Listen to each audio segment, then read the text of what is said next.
fundamentally, you might find that you have more opportunity to create change, to drive change, and to really turn an organization towards a sustainable future if you're willing to accept some of the challenges and frustrations and even roadblocks that come with going to an organization who isn't quite there yet. Hello and welcome to the CSO Impact Podcast, where we talk to leaders in sustainability, especially chief sustainability officers. And I'm your host, Harald Neidhardt. And in this episode, I'm welcoming Sophie Beckham. She is the VP and Chief Sustainability Officer at International Paper. And she also won the Bronze Award at the recent CSO Awards North America, which we held in New York in the last September. And we're going there this September again. So it's a nice preview of featuring you also in your activities. Hi, Sophie. How are you? Hi, Harald. I'm well, and I'm so pleased to be here. And actually, it was such an honor to win the award last fall, and I shared that honor with my whole team. So it's great to follow that up with this discussion. Thank you. And yes, obviously, it's always a team effort, but the leaders are the ones that, in this case, why we're doing this is because CSOs are not necessarily always getting the awards for and the rewards for the whole sustainability efforts or the annual reports which are published. And there's often the CEO in front, but we want to discover the initiatives that you and your peers drive and how peers can learn from each other. So on that note, why don't we start a little bit about, your role and maybe some of the initiatives that you're working on right now. But first, maybe let's start with the company. What is International Paper and how do you define your role there? Sure. So notwithstanding our name, we are actually a global packaging company. So we're about 126 years old, and International Paper got its start as a paper company. So we produced many of the reams of uncoated freesheet, the copy paper that we all used to use, and maybe we don't use so much anymore with the advent of a lot of digital solutions. But today we're a global packaging company. And I think that really what's top of mind for me in terms of my focus right now is sort of three things. First of all, we have just been through a massive transformation in the last year with a new CEO. So onboarding new leadership to our sustainability priorities. And in sort of a follow-up to that new leadership, we have just in the early 2025 closed the deal on acquiring a large UK-based packaging company, DS Smith. So we're entering a new time in which we're much larger. We're a global provider of fiber-based packaging, and we're working to sort of collaborate with our new colleagues in DS and assess where are we now from a sustainability view, and what do we need to do to really advance integration this year. And so that's a huge focus for me. And we're doing that in the context of rapidly changing political landscape in the US and in North America, as well as in the EU, and specifically thinking about our preparedness for whether it's a year or 2 years for increased regulation. So sort of those three areas, one or two of them very internal, and then straddling this kind of external view are what's in focus for me in 2025. And just can you tell us a little bit more about the company? You say you're already a global player. So as International Paper, do you have productions predominantly in North America, or is it already you have something in Asia and in Europe and so on? How is your, let's say, footprint of factories maybe or production facilities? Yeah, so most of our production until January was in North America. And we also operate a small pulp business, which is currently being sort of spun off of our primary business model. So most of our virgin fiber sourcing is in the United States. We have converting operations, so facilities that take these rolls of paper that are made in the United States by IP and transform them into boxes. And those are all over the world, but dominantly in North America, a little bit in South America, and in the European Union. With the acquisition of DS Smith, we expand significantly in the EMEA region, and the DS Smith facility footprint is heavy towards recycled content.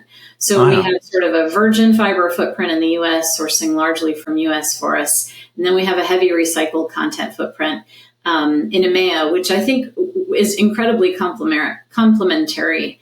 Because the European market is really a place where the customers there are keen to have increased recycled content. And also there's a lack of availability of virgin fiber. And so that entire system is oriented in a slightly different way. So in coming together, we really cover, I would say, dominant in North America and EMEA, and with some facilities and trading partners in Asia. So a true global footprint, and even more so.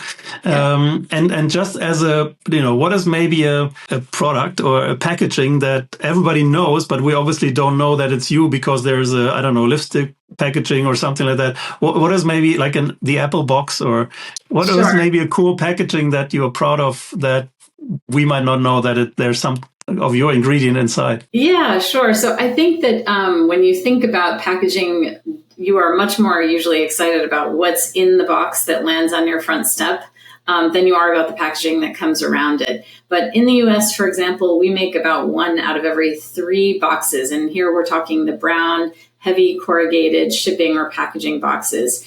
And many of those boxes in the US are connected to food and agriculture. So those are the boxes that get the fruits and veg from the field into the grocer. Often those are boxes that meat and poultry producers are using to transport sensitive food products that need to be in cold storage into shops. So I think the end consumer really becomes most familiar with our boxes when they're eagerly opening them to get to the thing inside that they're super excited about. And we do have some small specialty products. We make some molded fiber products, which are the kinds of things you might associate with a fiber-based egg carton. And we also make some much larger storage options. We have a product that's an alternative to what you would think of as a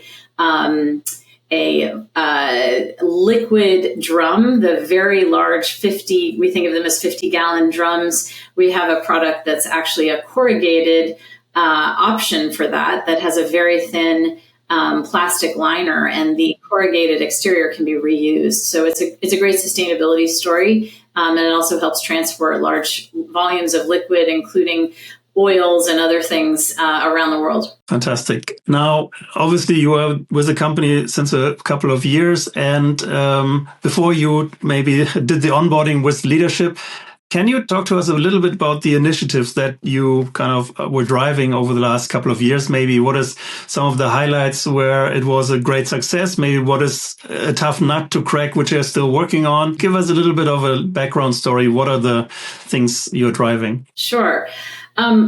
We've been working with a sustainability strategy over the last 5 years, really, that focuses on kind of 4 key areas. And the way this framework was designed was to really capture the entire value chain, from our sourcing all the way out to our customers. So just in brief, our sourcing to date has been heavy to forests and to fiber as our most important raw material.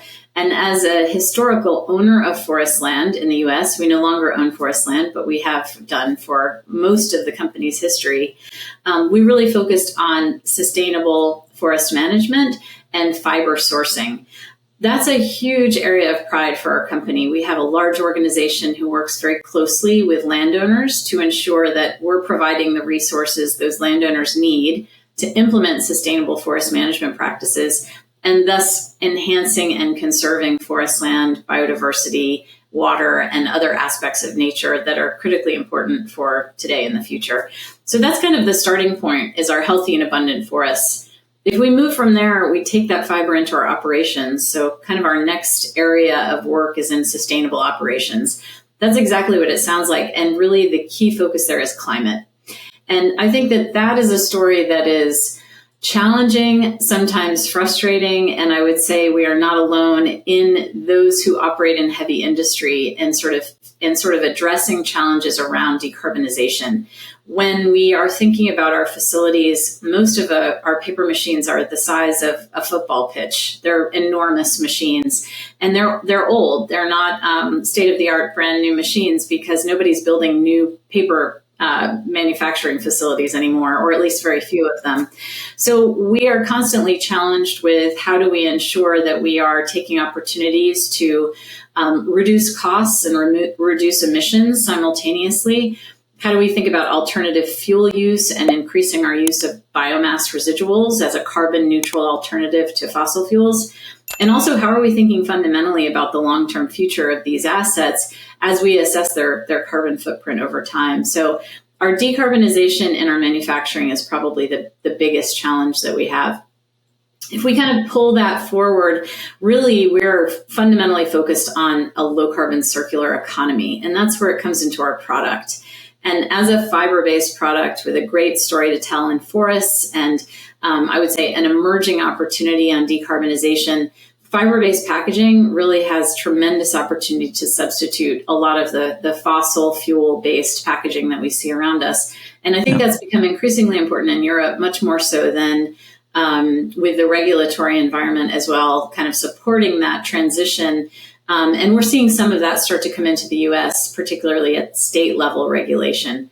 So those are kind of our three environmental pillars. And I couldn't speak more about this without talking about people, because the people in our communities, our employees, the safety of our employees and our contractors is really our absolute top priority. And so very much focused as a company on how to ensure that we have a safe and healthy workplace, both emotional safety, psychological safety, as well as physical safety, and that we are really connecting to our communities in terms of engaging and providing resources in those communities where we live and work to make sure that we're bringing everybody along at the same time. So that's the broad overview of our kind of focus areas. And the last thing I'll say about that, and we can dive into this further, is just that when it comes to our work in forests, we have just hit a really important milestone 6 years ahead of schedule. We have conserved or restored over 1 million acres, which is 400,000 or so hectares of forest land. And that work and the way that we've measured that very transparently in our sustainability report, that work could not have been done without external partners. And those are the local organizations and some of the national level environmental nonprofits who have really, collaborated with us with our investments as well as our expertise, their expertise on supporting landowners to conserve and restore forest land. So that's a big milestone for us, and we've achieved that this year. We'll be talking about that more in our sustainability report in the next few weeks.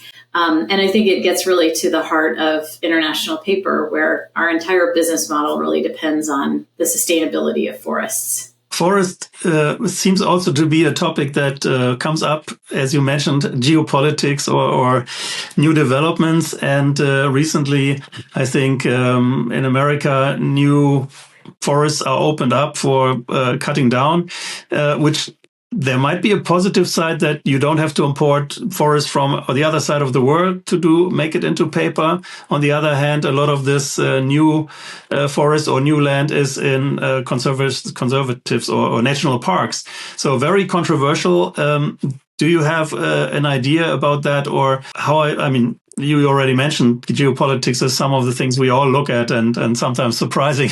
Opening the email in the morning is like, oh, what happened last night?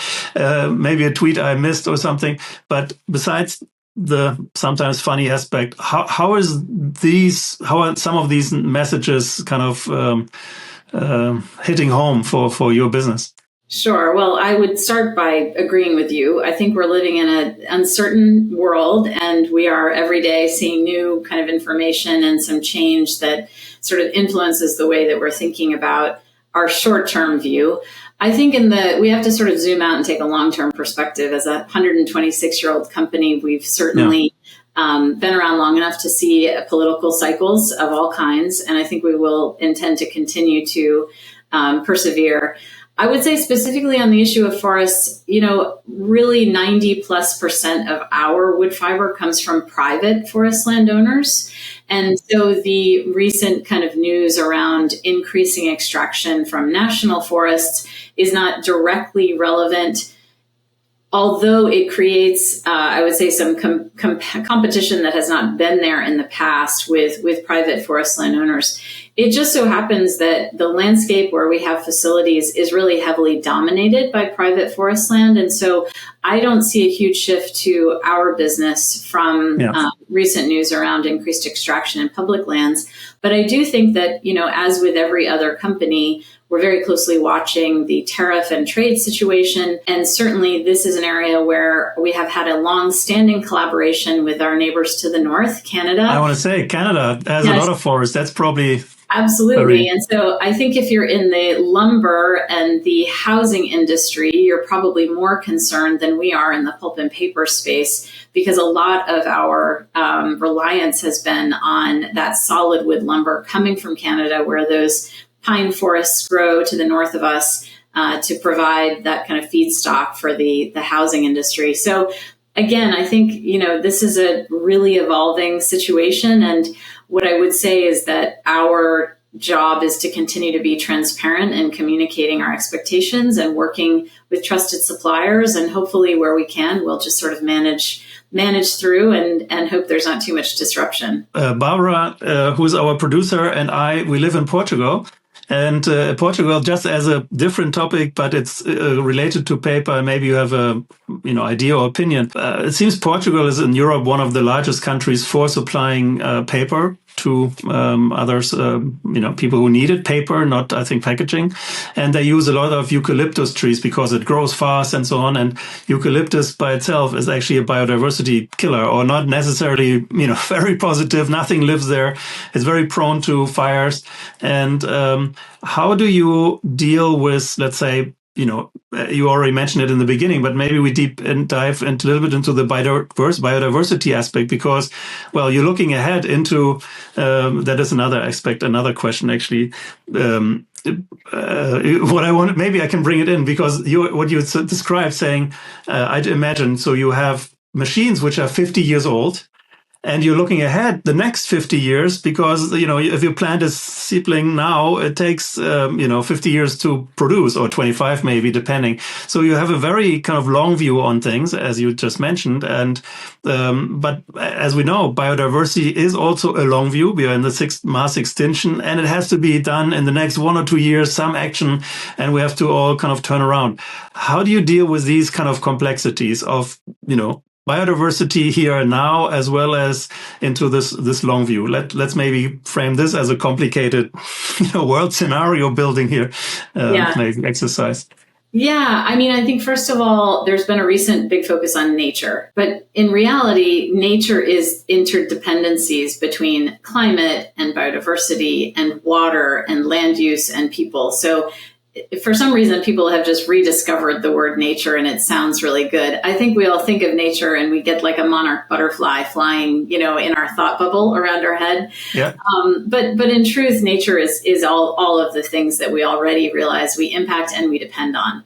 So the way that I think about the complexity you just noted is, first of all, we need to be talking to the people who own the resource, and that is the private forest landowner. And in the U.S. southern forests, although many of them are sort of a couple of species, it's not as you can say from a species perspective, it's not as diverse as like what we would think of as a mixed hardwood forest. Much of this is pine or pine species. They're still incredibly diverse and home to lots of wildlife. So what we've discovered is that if we can engage landowners, because we've got the information to say, according to our sourcing map, this particular species of a charismatic neotropical bird lives on your property. If we can engage the landowner in the conversation about how to manage and conserve the habitat associated with that bird, they actually get really excited. And so we've kind of recognized this through our work with the American Bird Conservancy and others. And what we've done is we've sort of tuned into what do sustainable forest management practices look like when we're talking about managing for biodiversity? And do landowners have the resources to do that on their own, or is there a way that we can help them with that? So we've done a lot of landowner engagement, particularly in the last few years, honing in on a specific species that might be visible on their property that gets them excited about managing and sort of conserving or enhancing that habitat. And we've had great results, so much so that we're engaged in tracking swallowtail kites on their annual migration. They're tagged and they migrate from the southern U.S. into Latin America. And so we've involved landowners in these conversations, and nobody gets more excited than when they see one of these beautiful, huge swallowtail kites on their property. I would say it's a process of education and engagement. and trust building. I mean, fundamentally, to work with landowners on the timescales that you've mentioned is about building trust and continuing to maintain a relationship. And in parallel to that, we have to do exactly what you mentioned on facilities. We have to assess, where do we have the opportunity to increase production? Where do we think we're going to need to improve our manufacturing in order to get there? And what kind of investments do we make today that are going to pay off tomorrow? So we talked a lot about the initiatives, the company, the market, the forest, the biodiversity. Let's talk about you. So how did you learn? Tell us a little bit about the journey. How did you land in your position right now? And what did you do before? Yeah, so I think I'm one of those people that I just never could get from A to Z in a linear fashion. So I've had a lot of loops and complexities in my journey, but fundamentally I started with a forestry education. So you can say that my heart also is in the forest. And I worked in my early career for IKEA, both in sort of general environment, we called it in those days, and sort of environmental responsibility. That was the old days of sustainability. And then I moved into a global role as a fiber supply manager, and was able to really get a view of supply chains on a global level. So sourcing all over the world, wood that was coming into IKEA, manufacturing into IKEA furniture. And I think that sort of supply chain view brought me close to the realities of operating a business with sustainability expectations and requirements. And that was fundamental to my expertise and experience. I also got to work with a lot of partners, a lot of the global environmental conservation organizations, just really starting to learn, what do they care about? How can we collaborate on things that, are meaningful both in the kind of corporate sector as well as in the nonprofit world.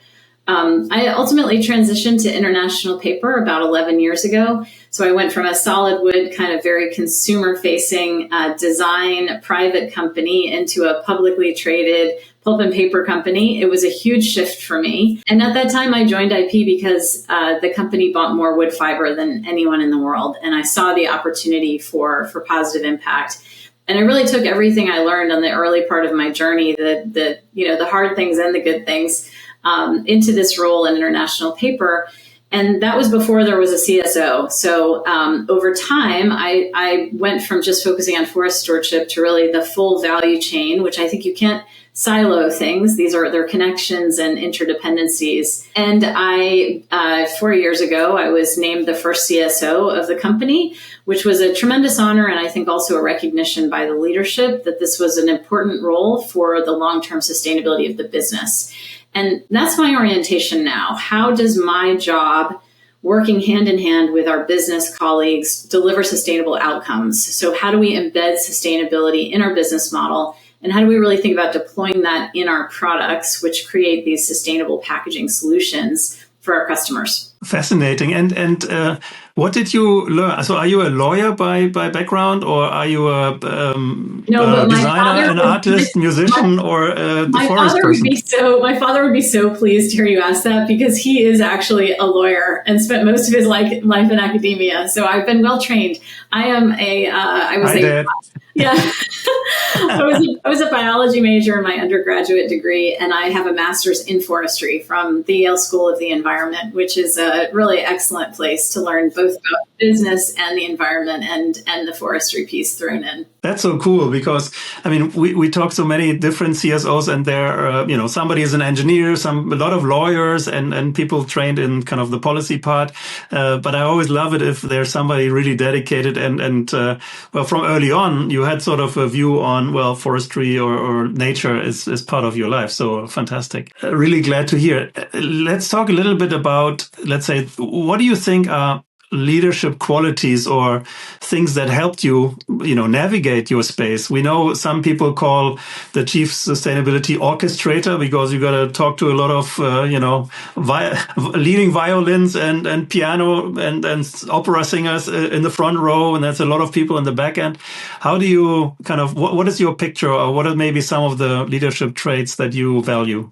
Sure. A few years ago, I was interviewed, and I think at that time, I used the phrase corporate chameleon, and that is actually now coming back around. I saw something on LinkedIn about it recently, and I think that that's a really accurate depiction of sort of the skills and expertise that's needed by a CSO. My job is internal culture change and external representation and engagement with stakeholders. And I think that really somebody who excels in this space in leadership is not just solving complex environmental problems or social problems, but we are compelling other people to action. And the only way you can do that is by listening and communicating with a diverse group of stakeholders. And so I think the ways in which my muscles have become repeatedly used and hopefully strengthened over time is really engaging with different audiences, both talking to them and listening to what they care about and figuring out how we can translate that into value internally, as well as a sustainability framework that is meaningful and addresses our impacts and dependencies. So I think increasingly the CSO has to be sort of a Jill or Jack of all trades. You know, we need to be able to speak to internal audiences as well as external, and we have to be compelling in the work that we do. Otherwise, we won't get other people bought in.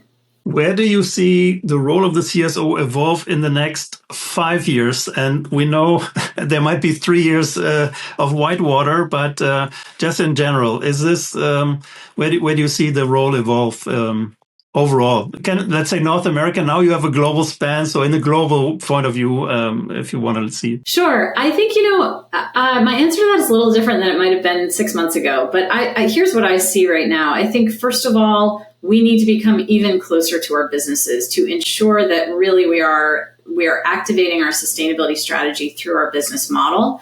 And that's both because we are seeing, a tightening of budgets, as well as a critical importance of driving towards what our key stakeholder, our customers, really need and want in order to run their businesses effectively and efficiently.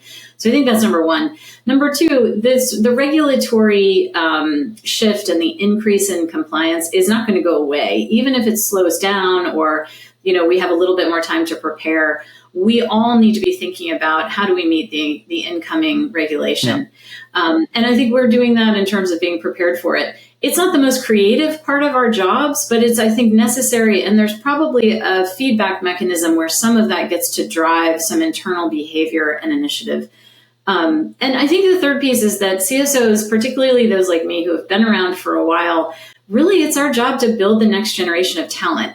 So I have the luxury of sort of saying one of the things I'm most proud of is building a really tremendous team and getting to work with really high quality people every day. And I'm going to continue to invest in that team because they are the future of sustainability in my company, in my sector, and even if they move beyond into other places, I want to know that that talent is being recognized and is adding value to all of us in the corporate space. Fantastic. I mean, you're preempting my next and probably final question. What would you say was your expertise and a long-time commitment in international paper and your other jobs before? So, we have young talent. They're looking to make impact, or some of them, and they might decide, well, I join an NGO, I do campaigning for Greenpeace or something. But there's this corporate, I don't know, and so on. So how can we let's say, inspire young people also to understand that within big corporates you can have a big impact? What are you telling your team, or maybe what are you telling a young Sophie 10 or 20 years ago, and say, all right, with what do you learn now? Here are the two things that you can maybe consider in order to evaluate whether this is a career path for the young talents. Sure. I really, really enjoy talking to early career or even folks who are still in school, kind of coming into this world. And one of the things I always say to them is, as you're thinking about sustainability, and we all talk a lot about being purpose-driven and mission-driven, consider that there are a lot of organizations and companies and institutions out there that have not arrived on their sustainability journey.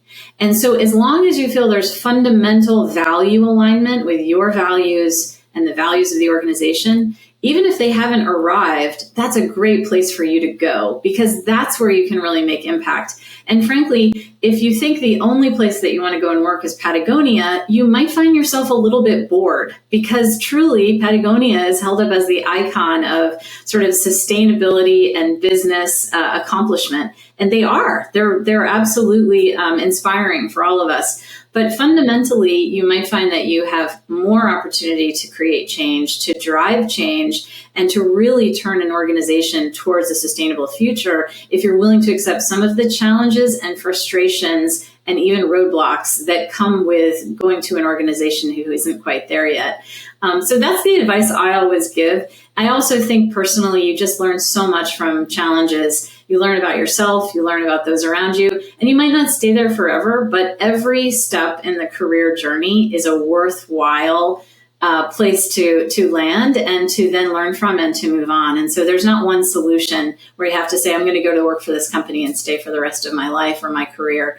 So I think that is easy for me to say at this point in my career, but I truly believe it. And I feel like we have so many young people coming into this space with excitement and enthusiasm and energy, and we're going to need all of that, because we have some tough years ahead, and we're going to need to be able to kind of galvanize together. Thank you, Sophie. I really love the sharing of ideas, because I feel with your topic and the industry you're in is really about the regeneration of, product and so on. And it's also very multi-generational, because as we say, you might have to wait 50 years until you talk to that farmer again with, okay, now the forest is ready, and spanning to young folks maybe to join this journey. I really enjoyed our time together.